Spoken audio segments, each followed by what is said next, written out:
नमस्कार प्रिय विद्यार्थियों। हम नैष्ठिय चरितम के प्रथम सर्ग का अध्ययन कर रहे हैं।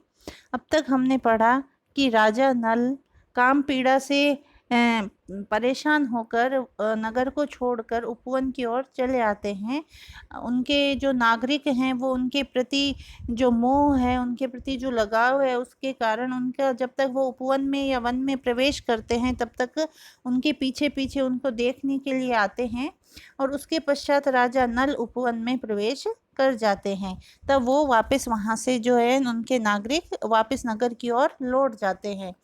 तो यहाँ अब आगे के जो श्लोक हैं उसमें राजा नल के द्वारा उपवन की शोभा देखने का वर्णन किया जा रहा है। देखिए श्लोक संख्या 76।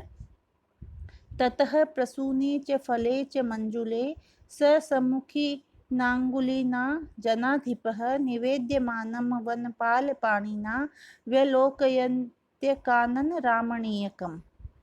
तो यहाँ पर जो उपवन की रमणीयता है उसका वर्णन करते हुए श्री हर्ष कह रहे हैं कि ततः यानी उसके पश्चात स जनाधिपः वह राजा नल मंजुले प्रसूनि फले च मंजुल मनोहर फूलों और फलों पर सम्मुखी नांगुलिना सम्मुख सामने की हुई अंगुली वाले वनपाल पाणिना वन रक्षक के हाथ से निवेद्यमानम दिखलाई जाने वाली उस कानन रामणीयकम उस उपवन की शोभा को व्यलोकयत देखा। तो वन में प्रवेश करके ततः यानी वन में प्रवेश करके सजनाधिपः उस राजा नल ने मंजूले प्रसूने मनोहर फूलों फले च और फलों पर सम्मुखी नांगुलिना सामने की हुई अंगुली वाले वनपाल पाणिना वन रक्षक के हाथ से निवेद्यमानम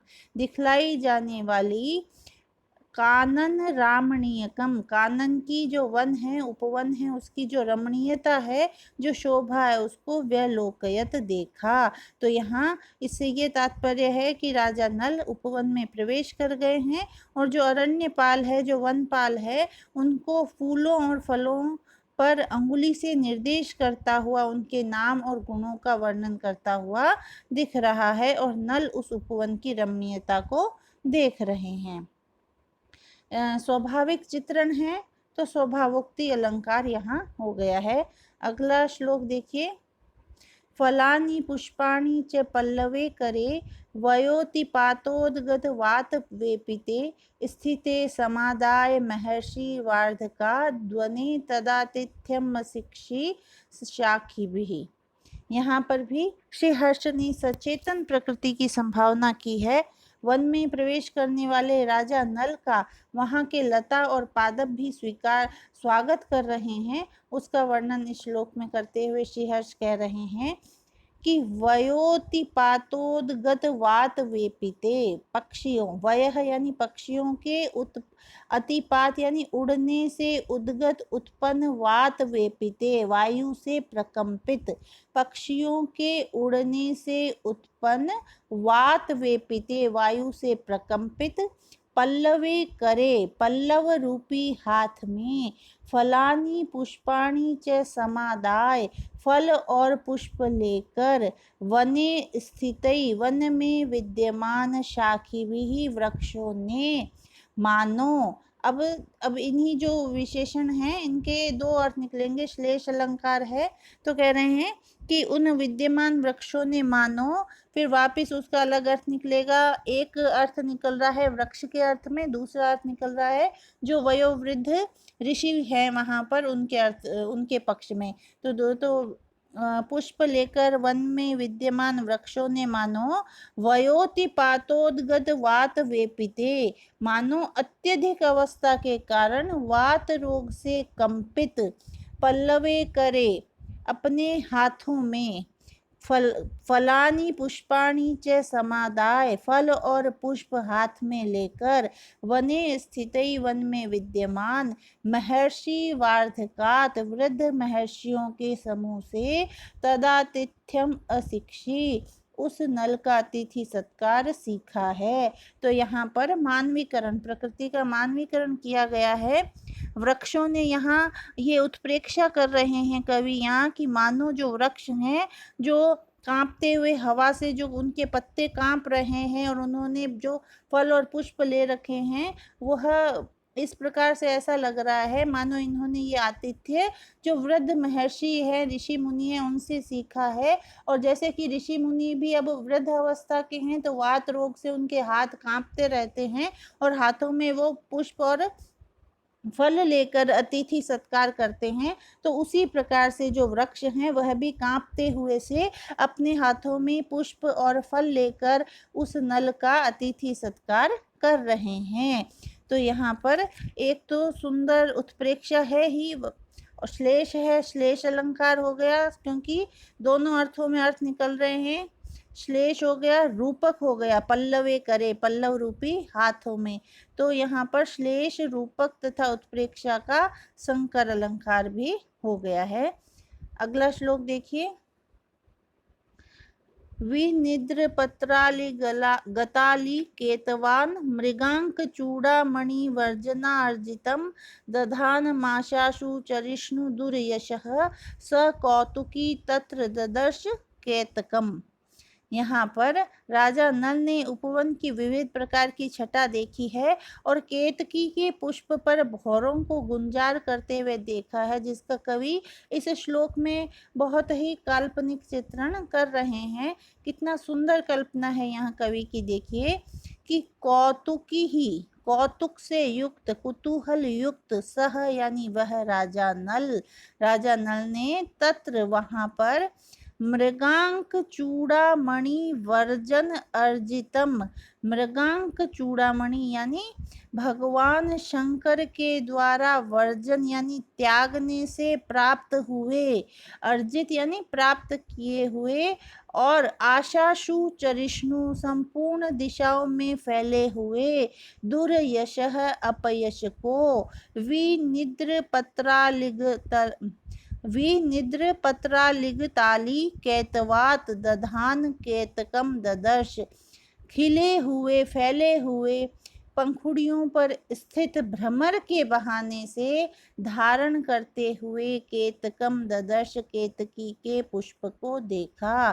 तो उस विलासवन में खिली हुई पंखुड़ियों वाले केतकी के फूल पर काले काले भ्रमर बैठे हुए हैं।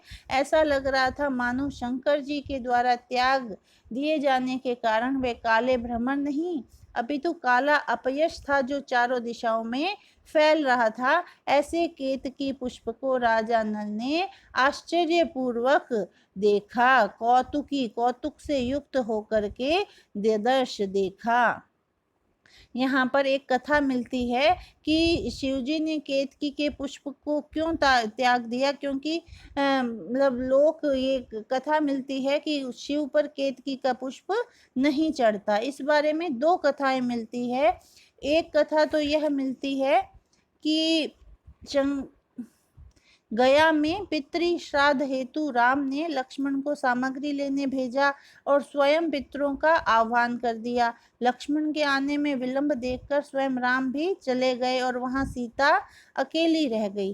तभी पितरों ने श्राद्ध पिंड हेतु अपने हाथ बाहर निकाले। सामग्री के अभाव में अकेली सीता घबरा उठी। तभी आकाशवाणी हुई कि वत्से घबराओ नहीं, बालू से पिंडदान कर दो। सीता ने गो, अग्नि, फाल्गु नदी और केतकी को साक्षी मानकर पिंडदान बालू से ही कर दिया। राम लक्ष्मण के लौटने पर सीता ने उनसे उक्त कार्य का वर्णन किया, परंतु साक्षी भूत चारों झूठ बोल दिए और कहा कि उन्हें कुछ नहीं ज्ञात है। बाद में पितरों ने श्राद्ध पिंड की प्राप्ति की स्वीकृति प्रदान कर राम से पुनः श्राद्ध करने का निषेध किया। तभी सीता ने उक्त चारों साक्षियों को शाप दे दिया कि क्या गो को तो दिया कि तुम मुख भाग से अपवित्र हो जाओ, अग्नि को कि तुम सर्वभक्षी हो जाओ, फाल्गु नदी को कि तुम निर्जल हो जाओ, और केतकी को कि तुम शिव जी की प्रिय न रहो। तभी से शंकर को केतकी प्रिय नहीं माना जाता। एक तो कथा यह मिलती है कि शिव को केतकी क्यों प्रिय नहीं है। इसके अलावा एक कथा इसके पक्ष में एक और मिलती है कि पूर्व काल में ब्रह्मा और विष्णु के श्रेष्ठत्व के विषय में विवाद होने पर शिवलिंग प्रकट हुआ और इसका ऊर्ध्व भाग और अधोभाग जो देख सके वह श्रेष्ठ है। ऐसी आकाशवाणी के होने पर ब्रह्मा ऊपर और विष्णु नीचे की ओर गए। विष्णु शिवलिंग का पार न पाकर लौट गए, परंतु ब्रह्मा जी ने पार न पाकर भी मैंने पार पाया कहकर केतकी पुष्प की साक्षी बनाया। तब मिथ्या भाषण के कारण शिव जी ने केतकी का वर्जन किया। इससे अतएव न केतक्या सदा शिवम ऐसे निषेध वचन का उद्गम हुआ, ऐसी पौराणिक प्रसिद्धि है। इस कारण से कहते हैं कि केतकी का पुष्प जो है वो भगवान शंकर के अर्पित नहीं होता है। अगला श्लोक देखिए।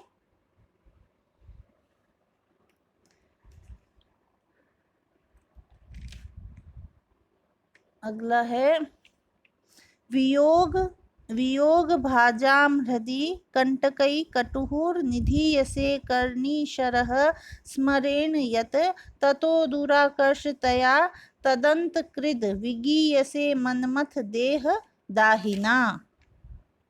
यहाँ कह रहे हैं कि यत जिसलिए तुमने स्मरेण वियोग भाजाम हृदि कंटकई, जिसलिए तुम कामदेव के द्वारा स्मरेण कामदेव के द्वारा वियोग भाजाम वियोगियों के हृदय में कंटकई कटुहु कांटों से तीक्ष्ण करने वाले और कटुहु कर्णी शरह करने वाले बाण के रूप में रखे निधि से रखे जाते हो। ततः इसलिए दुराकर्षतया कठिनता से खींचे जाने के कारण तद अंतकृत उसका अंत करने वाले तुम मनमथ देह दाहिना विगीय से कामदेव के शरीर को जलाने वाले उस शंकर के द्वारा विगीय से निंदित किए जाते हो। यहाँ पर भी केतकी का ही वर्णन चल रहा है कि केतकी की उक्त शोभा को देखकर जो विरही नल का मन व्यथित हो गया है और कामदेव के सहयोगी उस केतकी पुष्प की वे निंदा कर रहे हैं। तो पहले श्लोक में भी निंदा थी, इसमें भी है और आगे भी अगले श्लोक में भी केतकी पुष्प की निंदा की गई है। तो यहाँ पर वहाँ नल है जो केतकी पुष्प को कह रहा है कि तुम कामदेव के द्वारा वियोगियों के हृदय में कांटों से तीक्ष्ण करने वाले बाण के रूप में रखे जाते हो और कठिनता से खींचे जा सकने के कारण उन वियोगियों का तुम अंत कर देते हो और इसलिए मनमथ देह दाहिना कामदेव के शरीर को जलाने वाले तुम शंकर के द्वारा विगीय से निंदित किए जाते हो। तो यहाँ पर भी राजा नल क्रोध से केतकी पुष्प की निंदा करते हुए कहते हैं, ये सारा श्लोक उनको उसकी निंदा करते हुए कहते हैं और कह रहे हैं कि तुम इसलिए भगवान शंकर तुम्हारी निंदा करते हैं क्योंकि वे काम के शत्रु हैं तथा उसके शरीर को जलाने वाले हैं। केतकी पुष्प में कर्णी शरत्व के आरोप से रूपक अलंकार हो गया। शंकर के द्वारा केतकी के विगरहित होने से काम के सहयोगित्व की संभावना की गई है। उत्प्रेक्षा हो गया, इस कारण दोनों का संकर भी हो गया। तो संकर अलंकार भी यहाँ हो गया है। अगला श्लोक देखेंगे। त्वदग्र सूच्या सचिवेन कामिनोर मनोभवः सीव्यति दुर्यशः पटौ स्फुटं सपत्रैकरपत्रमूर्तिभिर वियोग हृदय दारुणी दारुणायते। यहाँ पर श्री हर्ष कह रहे हैं कि कामोद्दीपक केतकी का पुष्प विरही नल के हृदय को आरे से चीरता हुआ सा प्रतीत हो रहा है। उसके इस नृशंस आचरण पर नल आश्चर्य ही नहीं अपितु दुख भी व्यक्त कर रहे हैं। तो यहाँ पर राजा नल केतकी के पुष्प को कह रहे हैं कि त्वद अग्र सूच्या तुम्हारे अग्रभाग रूपी सूची को सचिवेन अपना सहायक बनाकर मनोभव जो कामदेव है वह कामिनो हो कामी और कामिनी दोनों के दुर्यशः पटो सीव्यति दुर्यश रूपी या अपयश रूपी पट को वस्त्रों को सीव्यति सीता है और स्फुटम सह कर पत्र मूर्ति भी और स्पष्ट रूप से स्फुट यानी स्पष्ट रूप से वह काम आरे के समान कर पत्र मूर्ति भी, यानी उस आरे के समान अपने पत्तों के द्वारा वियोगी हृदय दारुणी, वियोगियों के जो हृदय है उस पर, हृदय रूपी काठ पर क्रूर के समान आचरण करता है। तो तुम्हारे अग्रभाग रूपी सूची को अपना सहायक बनाकर कामदेव कामी और कामिनी के अपयश रूपी वस्त्रों को सीता है, और स्पष्ट रूप से वह जो काम है वह आरे के समान तुम्हारे पत्तों के द्वारा, उस केतकी के जो पत्ते हैं उसको कह रहा है कि तुम्हारे पत्तों के द्वारा वियोगियों के, वियोगी हृदय दारुणी, वियोगियों के हृदय रूपी काठ पर दारुणायते, क्रूर के समान आचरण करता है, निशंसवत आचरण करता है। तो यहाँ नल केतकी की निंदा करता हुआ कह रहा है कि तुम्हारी जो नोक है वह सुई के समान तीखी है, उससे जो कामदेव है वह स्त्री, जो विरही स्त्री पुरुष हैं, कामी और कामिनी हैं, उनके दुर्यश अपयश रूपी वस्त्रों को सीता है। और जिस प्रकार कोई व्यक्ति आरे से लकड़ी को चीरता है, उसी प्रकार तुम अपने पत्तों से वियोगियों के हृदय को चीर देते हो, अतः तुम्हारा आचरण अत्यंत ही क्रूर है। वस्तुतः केतकी का पुष्प देखने से विरही व्यक्ति का धैर्य भंग हो जाता है, जिसके कारण वह अपकीर्ति को प्राप्त होता है। राजा नल भी विरही है, इसलिए वह केतकी के पुष्प को देखकर अधिक व्यथित हो उठे हैं। तो यहाँ पर राजा नल का दुखी होना व्यंजित हो रहा है। त्वग्र सूच्यः दुर्यशः पटौ तथा वियोगी हृदय दारुणी में रूपक अलंकार हो गया, दारुणायते लुप्तोपमा अलंकार हो गया। इसी प्रकार यहाँ उपमा रूपक से अनुप्राणित है, अतः संकर अलंकार भी हो गया है। आगे के श्लोकों का अध्ययन अब हम अगले वीडियो में करेंगे। धन्यवाद।